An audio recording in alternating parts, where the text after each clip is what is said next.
What is good, YouTube? Quinn Wade basketball analysis coming to y'all with that quick analysis. We're going to talk about OKC, the team that had a future dynasty, but not actually even living it to fruition as they got to the finals and never went back. And now they all the way at the bottom, trying to get back to at least the playoffs, which they are very, very far from. Changes some coaches, change a little bit of their personnel, this team will be terrible for another season. And I can tell you why. Let's look at the players. Darius Baisley, interesting guy, 21 years old, power forward, has some shine this season, getting a lot of minutes. Offensive game is nowhere near where it needs to be. Not a good mid-range guy, not the greatest finisher, not the most physical guy either. As he's only 208 pounds, which is not enough when you're banging when guys 6'11", 6'10", sometimes even 7 feet. And on top of that, you don't have a stroke and you're not a good finisher. And it's harder to finish when you got guys bigger and stronger and longer than you. On top of that, which really makes it frustrating for a guy like Darius Baisley, who gives his effort and tries, produce, but will be a rotation player in the NBA. But he is somebody that can be a solid role player for them in the future. But he's not a future star to me. He's going to be far from it. And he's very raw to me still in his game and needs a lot more development. Gabriel Deck, we'll see what he does, but I don't really think he have a significant role or big impact on this team, to be honest. Um, 24-year-old, 6'9" out of Virginia. I don't want to slaughter his name, so I'm not even going to pronounce it. 25. He's real raw to be 24 years old. It's going to be interesting to see how they use him and what he's really going to do for this team. They got a lot of switchable forwards and a lot of mobile people, but they're not good shooters or good scorers. And he's one of them. That's the same problem with this team. He really needs a lot of development, like the other players too. And he's far away from being a significant role player to me. We got to keep an eye on him. Dort is a guy that really improved his game when it came to shooting. Wasn't known as a shooter, really, especially until he started becoming a solid three-point shooter. It did come back to earth as the season continued to go on, but at least you show that he's capable of doing it and he can have a real skill set outside of defense and toughness. And that just gives you a guy that you can fit in with good players when you get them. And he can just be a standout player because he can be a two-way player, even potentially a 3-and-D guy. And that's something that's valuable in this league, and you have it already with Dirt. Rob Edwards, another guy that may not get much playing time or have a significant role on his team, but he's on the roster, so it's worth mentioning. Derrick Favors, I don't see him standing on this team the entire year. He is a big body. He is been in the league for a while, and he's only 30. You wouldn't believe it. But he's a solid center, not the greatest rim protector, not the greatest scorer. But he's going to come in and give you physicalness, toughness, and he's going to give you a little bit of effort. I don't know if he'll be highly motivated because he's playing for a team that's going to lose a lot of games, and he's not going to really, have a huge impact on his team because they're not going to win a lot. But he's on this team. This is the situation that he's in, and he's just going to go out there and make the best of it until he's out of there. Josh Giddy is very raw. This guy is going to be a tough year for him. He doesn't really have the burst and the athleticism that you really, really will want at the positions that he's going to play. Plus, his best skill is just passing to me, and it's hard to pass when you don't have great spacing and great finishers in the paint, which they don't have. And when you're not a great scorer or shooter, and the paint is clogged up and you don't have spacing, it's just going to be very, very tough for him to get those passes and get those opportunities to score, especially because he's just not there physically either, especially if he's going to play the shooting guard or the point guard or whatever they have him. He just has a lot of polish that needs to be done before he even starts scratching the potential of being something special. I was surprised that they picked him as high as they did, but they obviously seen something. But if they seen something, they see what he could be and not what he is right now. But then again, he's a rookie, hasn't played a game. I think he's going to have a terrible season, to be honest, just because of his play style and the lack of shooting is really going to hurt him as a rookie. But he just got to deal with that pain and try to develop and become better at it in the next couple seasons like Dort did. Shea Gilgis, he is the best player on his roster. He is a guy that can be combo. He can play make. He can handle the ball. He got the floater. He has a little bit of a mid-range game. Still hasn't become a great three-point shooter, but respectable out there, especially if you leave him open. Can really carve up the paint because he's a big guard. Can get to his spots. Can play at his own pace. Can make passes and decisions.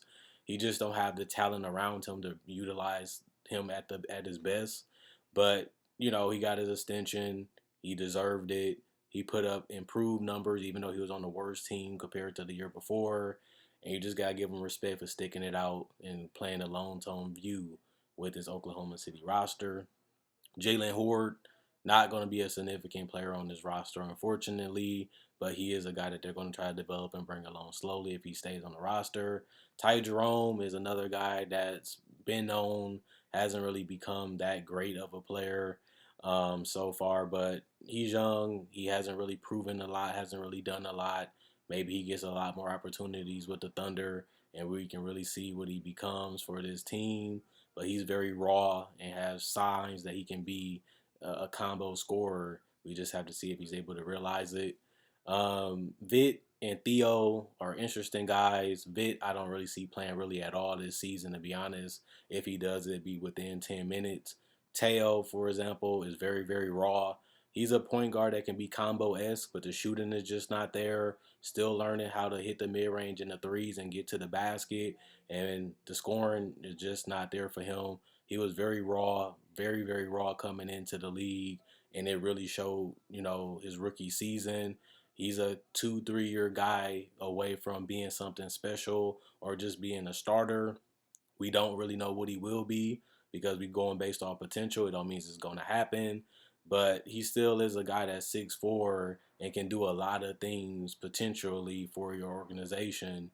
Even at worst, he can be a backup guard. And, you don't want that where you selected him, but that might be what he becomes in the league. We just have to see what Teo it will be 2 to 3 years from now. Trey Mann and Mike Muscala. Mike Muscala is a veteran that gives you a big that can stretch the floor and hit threes. Not an elite three-point shooter or a great one, but a guy that can make them and a guy that doesn't need the ball to be effective because he's just going to stay in the areas, move around, and just hunt for open shots. And that's something that they need, and he can bring that to the table right now. And like I said, Trey Mann will be interesting because they have a lot of guards. He might not get the playing time or really play that much compared to the other guards, but he does give them a guy if somebody gets injured or somebody, gets in foul trouble, he can still come in and give you that 10 to 15 minutes, and you can really see what he can become in those times and then practice. Pokashevsky was a potential guy too. He had the size, he had the touch, just didn't have the body, just didn't have the speed, just didn't have the IQ or the fundamentals or skills that what we can see in the future, but he doesn't have them now. He was a teenager in the league. He showed some flashes in some games, and he looked absolutely unplayable and terrible, especially defensively in majority of the games. But this guy was a 2, 3, 4 year from now project, and we can't just judge him based off his rookie season because that was his first year. But if we do, this guy is far, far like a Teo and other guys, far, far away from being a legitimate starter and impact player. But then again, this team is built for years to come, maybe 3, 4 years from now, unless he can finally become a stretch four or a great skill set, versatile center. But he's nowhere near that right now. He's very raw. Earl, Roby, Watson, all going to be rotation players, not going to have significant roles or significant impacts on this team. Some of them will still be under development. Some of them might not even see the court. They might be in the G League, but they still worth mentioning because they are on this roster. Aaron Wiggins, Kenrich Williams, and DJ Wilson, they're all interesting, but I don't really see any of them being huge for this team. DJ Wilson is interesting because he can be a stretch four, but we'll see if he stays on the roster. Aaron Wiggins is raw. I don't really see him having a huge impact. And Kenrich is going to be a role player that's just going to give you size, not the greatest shooter, not the greatest scorer at this point in his career. But ultimately, what I look at what Sam Presti and Clay Bennett was able to do with this roster would be one of the absolute worst teams in the league. Shea will help them win games. He's going to get effort. I don't want to see him get beat up and toe up too much. But the less talent you have, the less playmakers and the less scorers you have, the more you will have to do. But then again, Shea Gilgeous just missed so much time because of injuries last year that he didn't really play the second half of the season because he was injured. The more you have to do, the more load you have to carry, the more beat up and toe up you get. It might happen again to Shea, which you don't want to see, but most likely it will happen. You just don't have nothing. Like, this team is so raw. This team is so bad. This team is gonna be tough to watch. It's gonna be tough to watch this Thunder team. I don't like their defensive IQ. I don't like the way they play. I don't like the shooting. I don't like the spacing. I don't like that they don't have playmakers and people that can make decisions, or even people that can put the ball in the basket. It's just gonna be brutal for Oklahoma City fans to watch this team. This team is just going to be that bad, especially when they gut the roster a little bit more this offseason. This team is probably going to get the number one pick, or they'll have a chance to be in position to trade for it. They're going to be worse to me than last year. And the hope that y'all get is to see flashes from some of these young guys, see some strong performances from these young guys, and continue development. Other than that, y'all in for a brutally bad season. Y'all will be absolutely terrible. Y'all try to fight. Y'all try to give it all y'all have. But ultimately, y'all will continue to lose those games. Y'all continue to get blew out some games. Y'all going to steal some games. Y'all going to have guys step up some games and win them. But the consistency, the scoring, the defense, just a lack of talent at this point is just destined for failure in the NBA, especially in the Western Conference. And like I said, when you don't have no shooting, no playmakers, no scorers outside of Shea, what do you really expect this team to be? What do you really expect this team to do? Most of these guys can't hit a mid-range jumper. They can't hit a three-point shot. They can't even finish at the rim at league average efficiency. That's a recipe for disaster. That's a recipe for failure. And the only thing that can really save this organization is a number one pick, a franchise guy that you can put along Shea and build around them and see what these other guys become 2 to 3 years from now. But then you have that decision who you want to keep, who you're going to get rid of, and who you want to be a part of this foundation and this movement.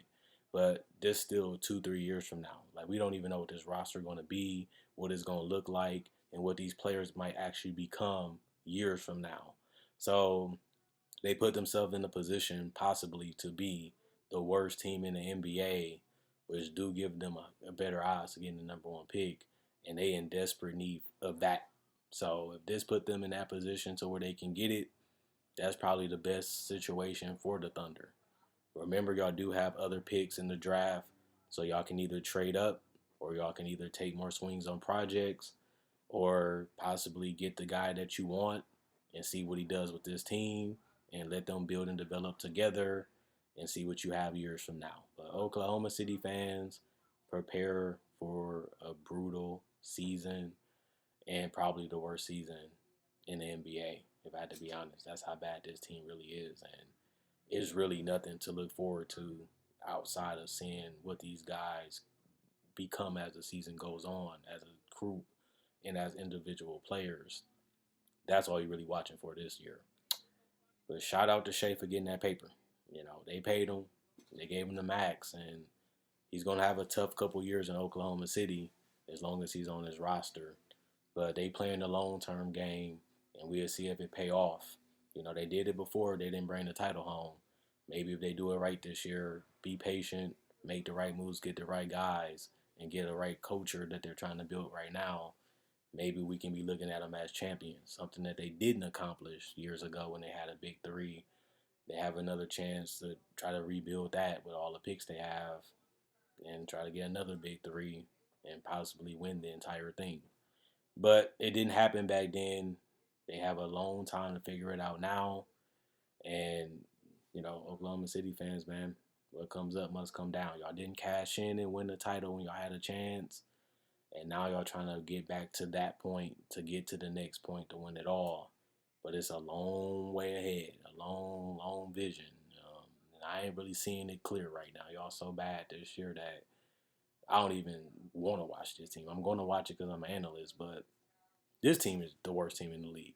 Honestly, this team is terrible. It's terrible. And I don't even know how I'm going to watch some of these games. When I was watching them last year, I was tripping how bad this team was. They looked good in the beginning. They got the roster, and the team just was unwatchable. But I'll update y'all about the Thunder as the season goes on. See y'all tomorrow.